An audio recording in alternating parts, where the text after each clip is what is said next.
नमस्कार दोस्तों, आप सभी का स्टडी फॉर यूपीएससी पीछे चैनल में स्वागत है। आज तारीख है 12 अक्टूबर 2023 ईस्वी और आज का आर्टिकल डिस्कशन का वीडियो है ये। आज का जो आर्टिकल डिस्कशन होगा वो किससे संबंधित है, तो ये है पारंपरिक चिकित्सा और आधुनिक विज्ञान में सामंजस्य। इस हेडिंग से द हिंदू में एक डिटेल आर्टिकल आया था जिसमें ये बताया गया था कि पारंपरिक चिकित्सा को अपनाने में कोई दिक्कत नहीं है, लेकिन साक्ष्यों के साथ अपनाना चाहिए। ऐसा नहीं होना चाहिए कि हम अपना तो रहे हैं लेकिन उसका क्या बेनिफिट होगा, उसके क्या नुकसान होंगे, उसके क्या परिणाम हो सकते हैं, इसको जाने बिना हम अपना लें। यानी कि आंख मूंद कर किसी चीज़ को अपनाना नहीं है, हमें उस पर शोध को बढ़ावा देना चाहिए, उसको तार्किक रूप से अपनाने पर जोर देना चाहिए। तो द हिंदू में इसी को लेकर आर्टिकल आया था। ये आर्टिकल डिस्कशन का वीडियो होगा। इसके बाद मैं आपका डेली न्यूज़ का भी वीडियो बनाऊंगा इसके बाद, जिसमें न्यूज़पेपर का एनालिसिस करते हैं रेडी हम लोग और डिटेल में करते हैं। बहुत सारे बच्चे दो दो वीडियो रोज़ में डालते, उसके बाद पूछते हैं कि क्या न्यूज़पेपर पढ़ना चाहिए। न्यूज़पेपर पढ़ना चाहिए नहीं पढ़ना चाहिए एग्ज़ाम से डिसाइड नहीं होता है। अगर आप किसी भी एग्ज़ाम की तैयारी कर रहे हैं या एक जागरूक नागरिक भी बनना चाहते हो तो न्यूज़पेपर को डेली पढ़िए। हिंदी हो अंग्रेजी हो, कोई एक न्यूज़पेपर को डिटेल में खुद से डेली पढ़ना चाहिए। बाकी मैं एनालिसिस तो करता ही हूँ, मैं आपको इंपॉर्टेंट टॉपिक तो डिटेल में करवाता हूँ, क्योंकि न्यूज़पेपर में मान लीजिए IORA लिखा रहता है, इंडियन ओशियन रिम एसोसिएशन, जो मैंने परसों करवाया था, लेकिन मैं इसका पूरा इतिहास, भूगोल, नागरिक शास्त्र सब बता देता हूँ आपको, इसलिए वीडियो देख लेते हैं। लेकिन जब आप एक बार न्यूज़पेपर पढ़ते हैं तो कई सारे ऐसे फैक्ट होते हैं जो आपकी नज़रों के सामने से गुजरते हैं और फिर आपको वो एग्ज़ाम में रिकॉल करके आंसर निकालने में बहुत आसानी होती है। इसलिए न्यूज़पेपर तो डेली ही पढ़ना चाहिए खुद से भी। बाकी मैं एक आर्टिकल का वीडियो और एक एनालिसिस का वीडियो लाऊंगा। ओके, आज सुबह सुबह एक बहुत ही दुखद न्यूज़ मिला कि बिहार के बक्सर में रघुनाथपुर रेलवे स्टेशन के पास, जिसका कुछ समय पहले ही नाम बदला गया है, वहाँ पर कामाख्या एक्सप्रेस जो है, जो नॉर्थ ईस्ट को जोड़ती है, दिल्ली से जाती है, उसका एक्सीडेंट हो गया था और उसमें कई सारे लोगों की मृत्यु भी हो गई है। तो उस पर डिटेल में हम लोग न्यूज़पेपर डिस्कशन में बात करेंगे। फिलहाल इस आर्टिकल को देखते हैं कि क्या है। देखिए क्या हुआ है हाल के दिनों में, अगर आपने देखा होगा तो मॉडर्न साइंसेज भले ही उत्थान कर रहा हो, लेकिन पिछले कुछ दशक में खासतौर से ये जो नई सरकार आई है 2014 के बाद से, तो इसने क्या किया, इसने आयुष मंत्रालय नामक एक मंत्रालय का गठन किया। आयुष का फुल फॉर्म होता है AYUSH, इसका फुल फॉर्म होता है आयुर्वेद, यूनानी, सिद्धा, ऐसे करके इसका फुल फॉर्म होता है, होम्योपैथी, ये पूरा फुल फॉर्म है।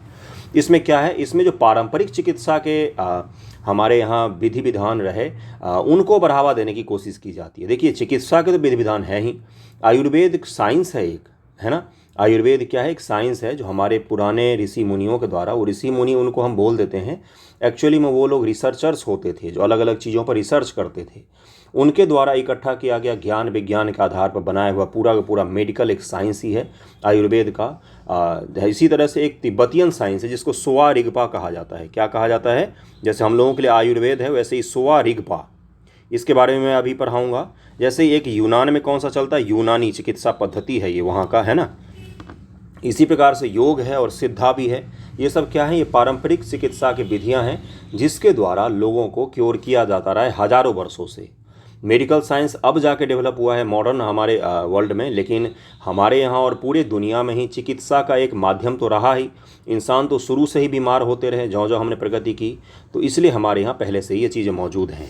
अब उसको हम साइंटिफिक आधार पर नाप तोल कर उसके जैसे साइंस को यूज़ करके मेडिकल साइंस का उपयोग को बढ़ावा देते हैं, उसी प्रकार से हम क्यों ना आयुर्वेद में भी रिसर्च को बढ़ावा दें और उसको तार्किक आधार पर और साइंटिफिक आधार पर प्रूव करके दवाइयों को बांटा जाए।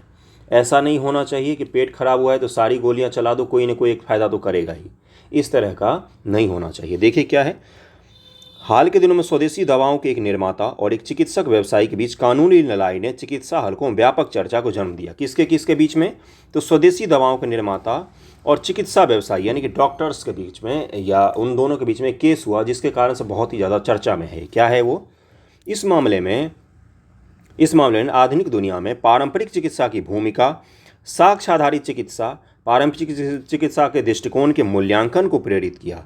साक्ष्य आधारित, प्रूफ आधारित, जैसे मेडिकल साइंस में अगर कोई दवा दिया जाता है तो उससे पहले उसका रिसर्च किया जाता है, उसको लोगों पर ट्राई किया जाता है। जैसे कोविड वैक्सीन के बारे में आपने सुना होगा कि इसका ट्रायल चल रहा है, अलग अलग लोगों पर ट्रायल किया जाता है, उसके बाद उसके रिजल्ट को एनालाइज किया जाता है, तब जाकर उसको मार्केट में लाया जाता है। जबकि आयुर्वेद के साथ तो ऐसा नहीं है। आयुर्वेद में तो होता है हिट एंड ट्रायल, लगाओ फ़ायदा कर जाएगा। वैसे कई सारे उसके जो पढ़े लिखे डॉक्टर हो तो उसमें भी डिग्रियां मिलती है, ऐसा नहीं है कि वो सड़क छाप होते हैं, उनमें भी डिग्रियां मिलती हैं और बहुत ही बेहतरीन डॉक्टर्स होते हैं, लेकिन उसमें साक्ष्याधारी जो चीज़ें हैं उसका अभी भी अभाव पाया जाता है। तो इसमें आयुर्वेद की बुराई नहीं की गई है, बोला गया है कि उसको और अच्छा करने की कोशिश क्यों ना करें हम, है ना। यह चर्चा स्वास्थ्य नीतियों का आकार देने, आबादी के कल्याण को सुनिश्चित करने और पारंपरिक उपचार प्रथाओं और आधुनिक वैज्ञानिक प्रगति के बीच एक सामंजस्यपूर्ण सह अस्तित्व, को एग्जिस्टेंस, यानी कि आधुनिक मॉडर्न जो मेडिकल साइंस है वो भी रहे और पारंपरिक ये भी रहे, और इन दोनों के बीच में कोऑर्डिनेशन होना चाहिए। ठीक है। अब डिप्रेशन है, डिप्रेशन का इलाज मेडिकल साइंसेज में गोलियां करती हैं, और जबकि आयुर्वेद में और योग में क्या होता है, तो आप ध्यान लगाकर योग करके या अलग अलग विधियां बताएगी उनके द्वारा कर सकते हैं। सोचिए किसी आदमी को अगर डिप्रेशन का पिल भी दिया जाए और उसको योग व्यायाम एक्सरसाइज के लिए भी बोला जाए, तो दोनों का कोऑर्डिनेशन हुआ नहीं है, दोनों के कोऑर्डिनेशन से वो जल्दी क्योर हो सकता है। तो मैं इसी तरह की चीज़ की बात कर रहा हूँ। ओके, अगला देखते हैं क्या है। इन्होंने बताया है आधुनिक संदर्भ में पारंपरिक चिकित्सा का क्या तात्पर्य है। आयुर्वेद, यूनानी, सिद्धा जैसी विभिन्न पारंपरिक चिकित्सा प्रणालियां दुनिया भर में उपचार का एक महत्वपूर्ण स्रोत रही हैं। इसी में एक और आप जोड़ सकते हैं सोवा रिगपा। मैं बार बार ये शब्द बोल रहा हूँ, पता है क्यों? क्योंकि ये पीटी में सीधा सीधा यही पूछ लेगा कि सोवा रिगपा शब्द हाल ही में चर्चा में किससे संबंधित है। आसान सवाल है क्योंकि सबको पता होता है, नहीं फिर भी कुछ बच्चे गलत कराएंगे। ये क्या है? ये एक तिब्बतियन और हिमालयी क्षेत्र में प्रचलित एक पारंपरिक चिकित्सा प्रणाली है जो आपके जम्मू कश्मीर, लेह लद्दाख से लेकर और अरुणाचल प्रदेश आपको दिखेगा हिमालयन क्षेत्र में। ओके, यद्यपि आधुनिक चिकित्सा ने वैज्ञानिक प्रगति के बल पर महत्वपूर्ण स्थान हासिल कर लिया है, तथापि पारंपरिक उपचार विधियों का भी समाज में अपना स्थान है। यह ध्यान रखना महत्वपूर्ण है कि आधुनिक चिकित्सा केवल एलोपैथ नहीं है। आधुनिक चिकित्सा का मतलब केवल एलोपैथ नहीं होता है, बल्कि इसमें चिकित्सीय प्रथाओं की एक विस्तृत श्रृंखला शामिल होती है। मॉडर्न मेडिकल साइंसेज में पारंपरिक प्रणालियां उपलब्ध प्रौद्योगिकी के आधार पर मानव शरीर की सीमित समझ के कारण विभिन्न चुनौतियों का सामना कर रही है। और अगला कौन सा पारंपरिक चिकित्सा प्रणाली कौन सी है भाई? तो यूनानी चिकित्सा प्रणाली एक प्रचलित है पारंपरिक में। कौन सा? तो यूनानी। इसमें डिग्री भी हासिल करते हैं कई सारे लोग, है ना। इन सब में डिग्री मिलता है, जितने भी मैं लूँगा आपको। ओके, यूनानी चिकित्सा प्रणाली की जड़ें प्राचीन यूनान से निहित हैं। अरब विद्वानों ने भी इसके विकास में योगदान दिया। इसे 11वीं शताब्दी के आसपास भारत में अपनाया गया। कब? तो 11वीं शताब्दी के आसपास भारत में इसको अपनाया गया था। ओके, वर्तमान में भारत में सबसे अधिक यूनानी शैक्षणिक अनुसंधान और स्वास्थ्य सेवा संस्थान है। अब की जो स्थिति है उसमें क्या है कि जितने चिकित्सक यूनानी शिक्षा पद्धति के यूनान और अरेबियन देश में नहीं है, उससे ज़्यादा भारत में इसको प्रैक्टिस किया जाता है। आज भी अपने देश के बहुत सारे बच्चे इसका शिक्षा ग्रहण करते हैं और इसमें एडमिशन भी लेते हैं यूनानी शिक्षा के लिए, और ये अच्छा है डॉक्टर, मतलब कि इसके भी दवाइयाँ फ़ायदा करते हैं लोगों पर कई सारे। अगला है आयुर्वेद। आयुर्वेद के बारे में तो जानते ही होंगे आप लोग। आयुर्वेद का क्या है? आयुर्वेद शब्द आयु यानी कि जीवन और वेद यानी कि नॉलेज। वेद का तात्पर्य क्या होता है? नॉलेज ही होता है सामान्य अर्थ में। ओके, कि मिश्रण से निकलता है। आयुर्वेद जीवन के विज्ञान को दर्शाता है।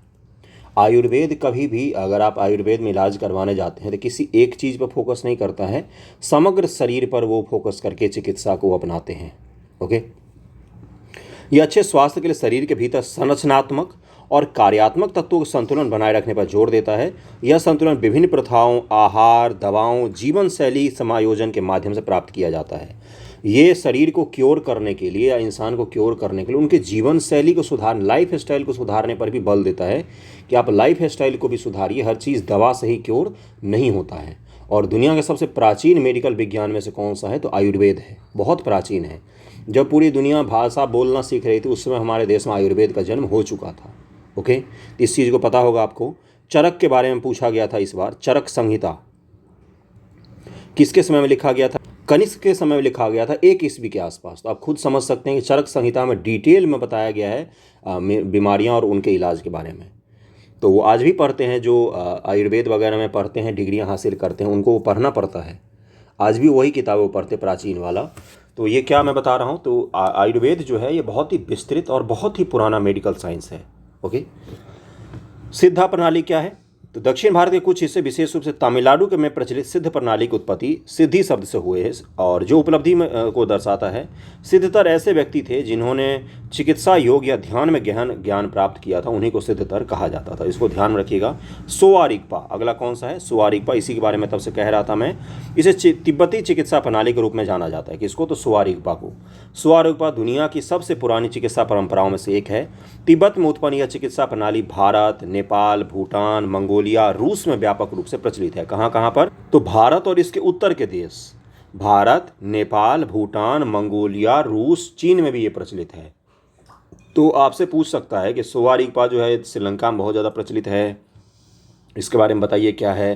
तो आपको एक समझ तो आ गया होगा कि भारत उत्तर में जो देश हैं और उसमें बहुत ज़्यादा प्रचलित है ये। ओके, देखिए अगला क्या है।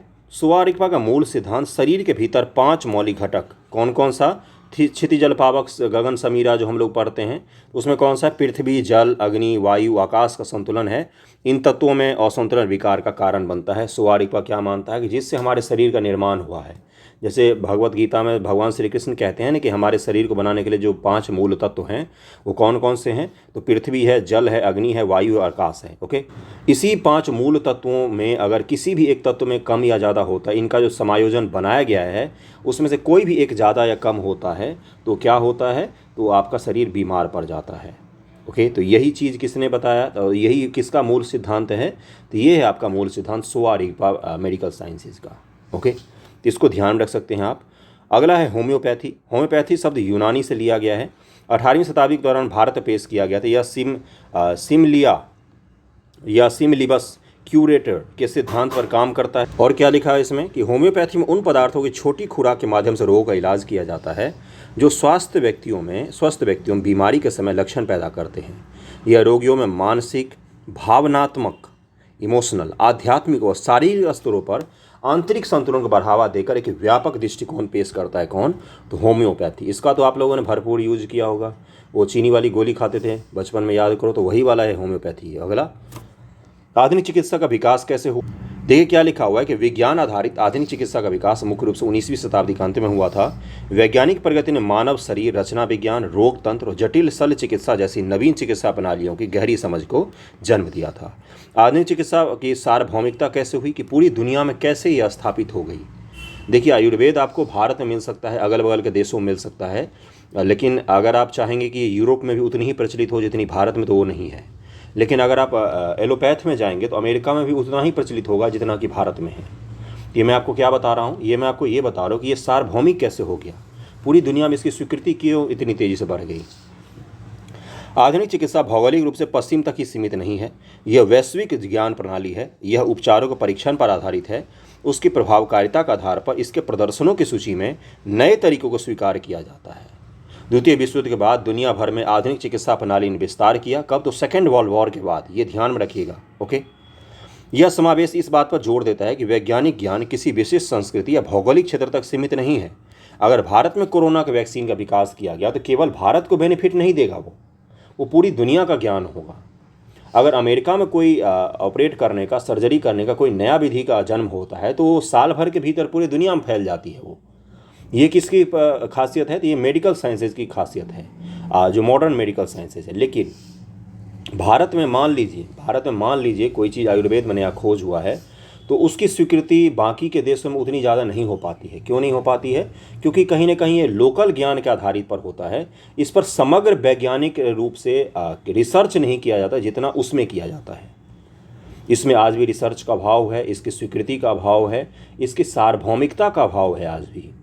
पिछले साल WHO के जो चीफ हैं वो भारत आए थे और हमारे अहमदाबाद है, गांधीनगर में, देखिएगा गुजरात में, एक पारंपरिक चिकित्सा केंद्र की स्थापना भी की गई थी। कहाँ पर? तो WHO के सहयोग से की गई है। पहली बार दुनिया में की गई है, ये भी ध्यान रखिएगा। उसके बारे में शायद PTM पूछा भी था। तो ये मैं आपको क्या बता रहा हूँ? ये मैं आपको ये बता रहा हूँ कि कहीं ना कहीं धीरे धीरे तो बढ़ रहा है इस तरफ भी, लेकिन वो स्वीकृति अभी भी हमने हासिल नहीं की है। ओके, अगला देखिए क्या है, पारंपरिक चिकित्सा का महत्व और चुनौती। अब यहीं से आपका सवाल पूछा जाएगा कि मॉडर्न साइंसेज के आने से क्या पारंपरिक चिकित्सा जो है वो इरेलेवेंट हो गया है, वो अप्रासंगिक हो गया है। अप्रासंगिक का मतलब ये होता है इरेलेवेंट। तो आप क्या बताएंगे कि नहीं, इरेलेवेंट नहीं हुआ है, बल्कि उसकी आवश्यकता और भी ज़्यादा बढ़ गई है। जहाँ पारंपरिक चिकित्सा जो है वो आज भी सस्ती है और गरीब लोग जितना अच्छे से उसको अपनाते हैं वो आज भी एलोपैथ की तरफ नहीं जा पाते हैं।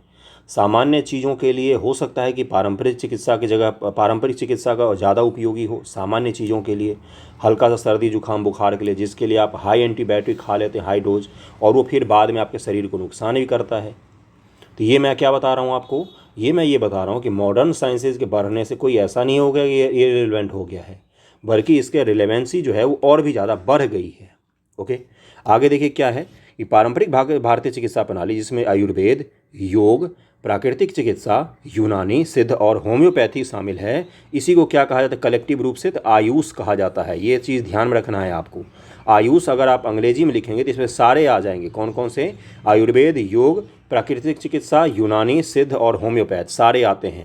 को ऐतिहासिक रूप से वैकल्पिक चिकित्सा के रूप में अनदेखा किया गया है। हालांकि इन प्रणालियों में महत्वपूर्ण सांस्कृतिक व स्वास्थ्य दर्शन निहित हैं, लेकिन वे आधुनिक समय में बढ़ते गैर संचारी रोग और जीवन शैली के विकारों के संदर्भ में विभिन्न चुनौतियों का सामना कर रहे हैं। गैर संचारी रोग, जैसे मान लीजिए कोई ऐसा रोग जो गैर संचारी होता है, तो उसमें क्या चाहिए होता है कि उसमें तुरंत आपको रिएक्शन, तुरंत आपको क्या चाहिए होता है कि भाई तुरंत प्रभाव पड़े कोई भी दवाई खाएं। तो अब आयुर्वेद या होम्योपैथ या ये सब जितने भी हैं, ये सब कहीं ना कहीं थोड़ा सा समय लेते हैं क्योर करने के लिए आपको, लेकिन जो एलोपैथ है वो क्या करता है, आपको तुरंत प्रभाव दिखाता है, कुछ घंटों के भीतर आपको प्रभाव दिख जाता है।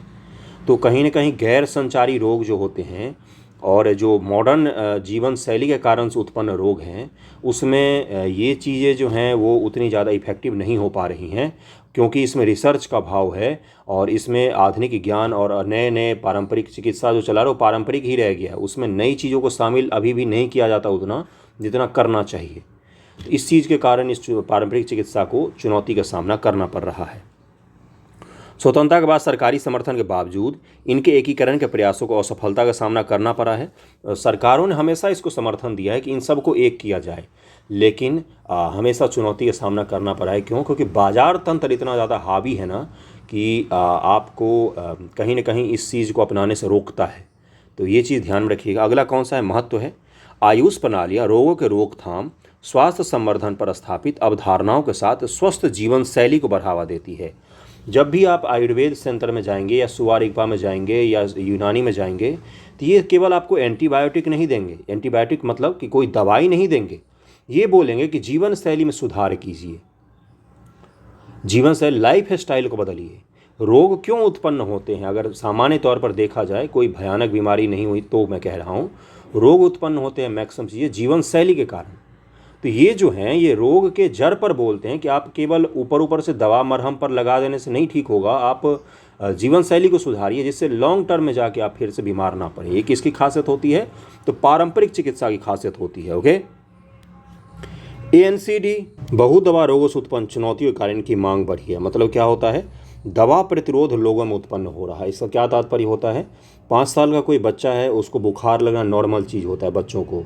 अब उसको बुखार सही से चढ़ा नहीं और आपने एंटीबायोटिक और पैरासीटामोल उसको खिलाना शुरू कर दिया, कि क्या होता है, उस बच्चे का शरीर जो है वो अगले 20 साल 25 साल के बाद क्या होगा, उसके शरीर पर वो दवाइयाँ काम ही नहीं करती हैं। हर बार उसको उससे ज़्यादा हाई पावर का एंटीबायोटिक देना पड़ता है। तो ये जो एंटीबायोटिक का और दवाओं का कल्चर है, इसके कारण से क्या होता है, शरीर उन चीज़ों को एडॉप्ट करना शुरू कर देता है और कई बार उसके खिलाफ वो काम ही नहीं कर पाते। हमारे जो शरीर में बैक्टीरिया वगैरह आते हैं वो इन दवाओं को भोजन समझ कर खा लेते हैं। ये मैं क्या बता रहा हूँ आपको, रोग प्रतिरोधक क्षमता जो है वो धीरे धीरे, दवा प्रतिरोधी जो क्षमता है वो विकसित हो जाती है, दवा कोई काम नहीं करता है लोगों पर। तो ये इसके कारण से क्या हुआ है लोगों में, तो पारंपरिक चिकित्सा की लोग थोड़ा सा जाना शुरू कर रहे हैं धीरे धीरे। ओके, उपचारात्मक, निवारक और प्रोत्साहक स्वास्थ्य सेवा के लिए इन प्रणालियों को सार्वजनिक संरक्षण और संस्थागत समर्थन दिया गया है।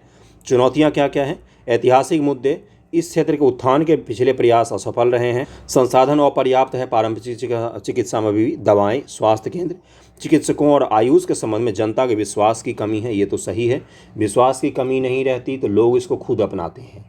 आपने देखा होगा कि मैक्सिमम लोग इसीलिए नहीं अपनाते क्योंकि उनका ट्रस्ट इशू होता है इस चीज़ को लेकर। तो अगर आपसे एग्जाम में पूछता है, सवाल क्या पूछेगा, आज का सवाल भी नोट कर लीजिए, यही सवाल होगा कि पारंपरिक चिकित्सा को अपनाने में कौन कौन सी चुनौतियों का सामना करना पड़ रहा है और इन चुनौतियों का कैसे समाधान किया जा सकता है।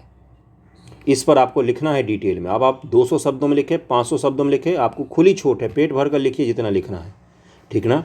जितना आप पॉइंट्स बना सकते हैं खुद के मन से सोचिएगा। ये कोई पढ़ने की टॉपिक तो नहीं था, ये विशेष रूप से होता है कि आप कितना ज़्यादा खुद को डेवलप कर पाते हैं। ओके, पॉइंट्स को मैंने पढ़ाया है तो आपको पॉइंट्स भी थोड़े बहुत मिल गए होंगे। मात्रा बनाम गुणवत्ता, व्यापक आयुष उपलब्धता बनाम मौजूदा सुविधाओं को बढ़ाने पर बहस छिड़ी हुई है। आधुनिक चिकित्सा के साथ प्रतिस्पर्धा, अवैध प्रथाएं आयुष की विश्वसनीयता को प्रभावित करते हैं। कोई भी बाबा और ढोंगी लेकर सड़क पर बैठ जाते हैं आयुर्वेद के नाम पर, सुवारिकपा के नाम पर और उसके यूनानी के नाम पर, और दवा बेच रहे होते हैं। तो वो क्या बताता है, वो कहीं न कहीं आपने देखा है कभी कि सड़क पर बैठ के कोई एलोपैथ की दवाएं बेच रहा हो? नहीं बेच रहा है। क्यों? क्योंकि उसका कुछ साइंटिफिक विधि होता है। हाँ, कुछ डॉक्टर ख़राब ज़रूर हो सकते हैं, लेकिन मैं कह रहा हूँ कि एक प्रोसीजर होता है उसको देने का। लेकिन सरकार ने आयुर्वेदिक दवाओं के लिए तो कोई प्रोसीजर नहीं बनाया है ऐसा। वो तो कहीं पर बैठ के कोई भी बेचने लग जाता है कि ये हिमालय से लाई हुई जड़ी बूटी है, खाइए आपका कल्याण हो जाएगा। तो ये क्या करता है, कहीं न कहीं उसके विश्वसनीयता को प्रभावित करता है, उसके ट्रस्ट को प्रभावित करता है। ओके, अब एक बार जिसने वहाँ से कुछ खरीदा उसका फ़ायदा नहीं हुआ तो अगली कभी भी वो आयुर्वेद की तरफ फिर नहीं देखता है। इसमें क्या आयुर्वेद की गलती थी? नहीं, उसको जिस तरह से बेचा गया सड़क पर उसकी गलती थी। तो ये मैं क्या बता रहा हूँ आपको, इसके कारण से विश्वसनीयता में कमी आती है। एकीकरण प्रयासों की कमी है। अभी भी आधुनिक चिकित्सा और आयुष के बीच सीमित सामंजस्य है। योग जो है ये तो बेनिफिट करेगा ही शरीर को, तो दवा के साथ साथ योग भी अगर डॉक्टर रिकमेंड करेंगे, जो डॉक्टर के पास आप जाते हैं, तो वो क्या करेंगे, एक साथ दोनों चिकित्सा प्रणाली को बढ़ावा देंगे। अगर डॉक्टर बोलेंगे कि आपको दवा भी लीजिए और जीवन शैली पे सुधारने के लिए बोलेंगे कि आयुर्वेद की कुछ चीज़ें हैं जो आपको रिकमेंड करता हूँ, एक ही डॉक्टर अगर दो चीज़ों को रिकमेंड करेंगे तो इससे क्या होगा, इंटीग्रेशन होगा दो चिकित्सा पद्धतियों का। अंततः कल्याण किसका होगा, तो रोगी का कल्याण होता है। तो इसका अभी भी अभाव पाया जाता है। हितों का टकराव है और अलगाववादी दृष्टिकोण है। पारंपरिक चिकित्सा को अलग करने से वैज्ञानिक जांच और मूल्यवर्धन में बाधा आती है। एकीकरण के लिए पहला उपाय क्या है? एकीकरण के लिए निम्नलिखित पहले की गई हैं। रक्षा और रेलवे अस्पताल में आयुष शाखाओं की स्थापना की गई है। जो डिफेंस का और रेलवे का अस्पताल होता है उसमें क्या किया गया, भारत सरकार के द्वारा आयुष शाखा की स्थापना की गई है कि आप मॉडर्न साइंसेज के साथ, मॉडर्न मेडिकल साइंसेज के साथ इसके तरफ भी ध्यान दें, दोनों मिलकर आपको क्यों ना क्योर करें। तो सरकार तो अपनी तरफ से प्रयास कर रही है। निजी आयुष अस्पतालों और क्लिनिकों को वित्तीय सहायता प्रदान कर रही है भारत सरकार। विश्वसनीयता और जागरूकता बढ़ाने के लिए शिक्षण और अनुसंधान संस्थाओं का निर्माण कर रही है। एकेडमिक और रिसर्च सेंटर्स का निर्माण कौन कर रही है, तो भारत सरकार कर रही है कि कोई भी दवा अगर आयुर्वेद में भी दिया जाता है उसका रिसर्च होगा, बजाबते उसमें पढ़ते हैं लोग, बहुत मेहनत करके एंट्रेंस पास करते हैं और वो डॉक्टर्स बनते हैं फिर, और उन डॉक्टरों को क्यों ना बढ़ावा दिया जाए। और वो डॉक्टर कतई कम नहीं होते इन नॉर्मल डॉक्टरों से, मतलब कि एलोपैथ के डॉक्टरों से, लेकिन विश्वसनीयता की कमी लोगों में रहती है। ओके, आयुष्मान भारत मिशन के तहत समर्पित आयुष संस्थान और कल्याण केंद्रों की स्थापना भी की गई भारत सरकार के द्वारा। इनके एकीकरण के निम्न उपाय किए जा सकते हैं। कौन कौन सा? तो एक सहयोग की रणनीति अपनाया जा सकता है, समग्र एकीकरण किया जा सकता है, प्रशिक्षण आदान प्रदान किया जा सकता है, पाठ्यक्रम में बदलाव के माध्यम से आधुनिक चिकित्सा में आयुष चिकित्सकों के प्रशिक्षण को भी शामिल किया जा सकता है, और बुनियादी आवश्यकताएं जो हैं वो भी कम हैं, उसको भी बढ़ावा दिया जा सकता है। चीन से सीखना, पश्चिमी चिकित्सा के साथ पारंपरिक चीनी चिकित्सा के सफल एकीकरण से सबक ले सकते हैं। चीन ने जो उसका पुराना चिकित्सा का प्रणाली था उसको बहुत ज़्यादा बढ़ावा दिया है अपने देश में। उसने मॉडर्न मेडिकल साइंस को भी अपनाया है, लेकिन उसने अपना जो पारंपरिक था उसको भी बहुत अच्छे तरह बढ़ावा दिया है और बाजार तंत्र के अंदर लाया। उसको बाजार तंत्र के अंदर कई बार लाना पड़ता है कुछ चीज़ों को, जिससे क्या हो, उसका प्रोन्नति हो, विकास हो। अब डॉक्टर बन गए हैं आयुर्वेद का पढ़ लिख कर मेहनत करके, लेकिन आपकी कमाई ही नहीं हो रही, तो आप अपने आने वाले जनरेशन को कभी वो डॉक्टर नहीं बनने देंगे। तो मैं क्या कह रहा हूँ आपको, बाजार तंत्र के अंदर कई बार लाना जरूरी होता है। आयुष को आधुनिक चिकित्सा के साथ एकीकृत करने के लिए, स्वस्थ समाज के लिए पारंपरिक चिकित्सा की क्षमता का लाभ उठाने के लिए सहयोगी रणनीतियों, शैक्षणिक सुधारों और मुख्य चुनौतियों का समाधान करने सहित एक व्यापक दृष्टिकोण की आवश्यकता पड़ती है हमें। इसको ध्यान में रखिएगा। चुनौती वगैरह, समाधान वगैरह सब मैंने बता दिया, उपाय क्या क्या है इसका सब डिटेल बता दिया है। पूरा का पूरा एक आइडिया आपको लग गया होगा कि कहाँ से किस प्रकार से इसको लिखना होता है, कि कौन कौन सी चुनौतियाँ आ रही हैं और कौन कौन सा उसका समाधान हो सकता है। एक आइडिया तो लग गया होगा। इस पर जो मैंने सवाल दिया है उसको भी लिखने की कोशिश कीजिएगा, लिखिएगा उसको। और आप लोग जब आंसर लिख लेते हैं तो उसी में से किसी एक आंसर को उठाकर मैं उसका थोड़ा सा रिव्यू कर देता हूं, जिससे ये पता चल जाता है कि भाई क्या लिखना था क्या नहीं। Okay, thank you so much. कैसा लगा वीडियो ज़रूर बताइएगा। Thank you.